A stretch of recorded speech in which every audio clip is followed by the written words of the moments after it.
እንግዲህ ምን እንላለን? የእግዚአብሔር ጸጋ እንደበዛ ኃጢአት እንሰራ አይደለም እንላለን። ከኃጢአታችንማ ፈጽሞ ተለይተን ለምን እንግዲህ እንዲህ ዳግመኛ በእርሷ ጸንተን ልንኖር እንችላለን? ይህን ሁላችን ይህችን ያውቃል። በእግዚአብሔር ኢየሱስ ክርስቶስ ሃይማኖት የጥምቀት ሁላችን በሞቱ እንደጠመቀን በሞቱ ከእርሱ ጋር ጥምቀት ተቀብለናል። እርሱ ክርስቶስ ከአባቱ ጋር ከመካከል ጌትነት ከሙታን እንደተነሳ እኛን እንደሱ ተነሳ በአዲስ ሕይወት እኖራለን። በሞቱ ከአስነሳው ሕይወትን እንመስለዋለን። ነገር ግን ኃጢአት ክብር ይሻል ዘንድ ከእርሱ ጋር የተሰቀለውን አሮጌ ሰውነቱ እንዲጠብቁ ከኃጢአታችን ይገዛ ዘንድ ዳግመኛ እንመስለው። በሞቱ ኃጢአት የምንሠራውና ከክርስቶስ ጋር ከሞትን ከእርሱ ጋር እንደምንኖር እናምናለን። ክርስቶስ ከሞቱ እንደተነሳ እንግዲህ ወዲህ ዳግመኛ እንደማይሞት እንግዲህ ወዲህ ሞት እንደማይገኘው ታውቃላችሁ። ሲሞት አንድ ጊዜ ሞተ፣ በሞቱ ኃጢአት ሻረ፣ የተነሳው ለእግዚአብሔር ተነሳ። እንግዲህ እናንተ ራሳችሁ ከኃጢአት ነፃ አድርጉ፣ በጌታችን በኢየሱስ ክርስቶስ ቤዛነቱ ለእግዚአብሔር ፈቃድ ለማድረግ ሕያው ሁኑ። በዚህ በሚሞቱ ሰውነታችሁ ጸጋችሁ ኃጢአት አትሰናከሉ፣ በፈቃዱ እሺ በሕግ አትበሉ። ሰውነታችሁ ለአማፄ ለኃጢአት ማስሪያ አታድርጉ። ከሙታን ተለይቶ ለተነሳ ራሳችሁ ለእግዚአብሔር መሥዋዕት አድርጉ። እንግዲህ ሰውነታችሁ ለእግዚአብሔር ጽድቅ ማስሪያ አድርጉ።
ጌታችን የመድኃኒታችን የኢየሱስ ክርስቶስ ሐዋርያና ልዑክ ከሚሆን ከጴጥሮስ ጊዜ ከሬና ጸሎትና በረከቱ በርዕሰ ሊቃነ ጳጳሳችን ጳጳ ማትያስ፣ በሊቀ ጳጳሳችን ጳጳ ሳሙኤል፣ በመምህራችን በተክለ ዮሴፍ፣ በደብራችን በደብረ ምሕረት፣ በሀገራችን በኢትዮጵያ በምንኖርባት አሜሪካ የተሰበሰባችሁ ክርስቲያን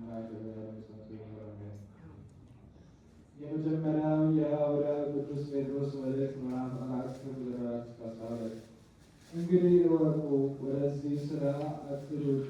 ከዚህ ጎዳና ልክ መጠን ከሌለው ከዚያ ሥራም ተለዩ። እነሆ ከእነርሱ መካከል ሰዎች ለእናንተ ያደርጋሉ። በዚያ በቀድሞ ሥራ ሳትተባበሯቸው ሲያዩአችሁ ይሰድቧችኋል። በሕያዋንና በሙታን ይፈርዱ ዘንድ ተዘጋጅቶ ላለው መልስ ይሰጡ ዘንድ ያላቸው እነዚህ ናቸው። ስለዚህም ለሙታን ንገሯቸው፣ በሥጋቸው በሰው ሕግ እንዲቀጡ በነፍሳቸው በእግዚአብሔር ሕግ እንዲድኑ የሁሉ ፍጻሜ ቀርቧልና ልቡናችሁን አጽኑ፣ ለጸሎትም ትጉ። ከሁሉ አስቀድሞ ፍጹም ልቡናችሁ እርስ በርሳችሁ ተዋደዱ። ፍቅር ኃጢአት ሁሉ ያጠፋል ይደመስሳልና። ሳታማርሩ እንግዳ መቀበልን ውደዱ፣ ሁላችሁም በየራሳችሁ ከእግዚአብሔር የተሰጣችሁትን እንደተቀበላችሁ መጠን አገልግሉ።